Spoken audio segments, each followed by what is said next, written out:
আসসালামু আলাইকুম। আজকে আমার মনটা খুব খারাপ, কারণ আজকে সকালে ঘুম থেকে উঠে একটা দুঃসংবাদ শুনতে পাই।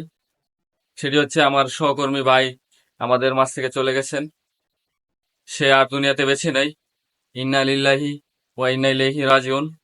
আপনারা সবাই অবগত আছেন যে আজকে মধ্যরাতে বাংলাদেশ সচিবালয়ে একটি আগুন লাগে।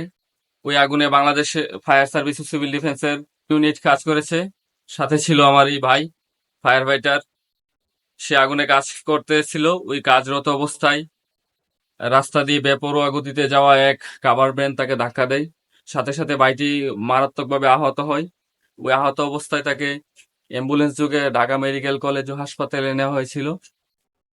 ঢাকা মেডিকেল কলেজ ও হাসপাতালে নেওয়ার পর কর্তব্যরত চিকিৎসক তাকে মৃত বলে ঘোষণা করে। ভাইটি এভাবে আমাদেরকে ছেড়ে চলে যাবে কল্পনাও করতে পারি নাই। ভাইটিকে আল্লাহ তাআলা জান্নাতবাসী করুক, আর তার পরিবারকে এই সুখ কাটিয়ে ওঠার তৌফিক দান করুক ও ধৈর্য ধারণ করার তৌফিক দান করুক। আমিন।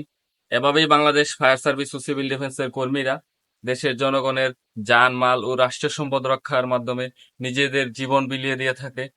পরিশেষে একটাই আপনাদের কাছে চাওয়া, সবাই এই বাইটির জন্য দোয়া করবেন। আল্লাহ হাফেজ।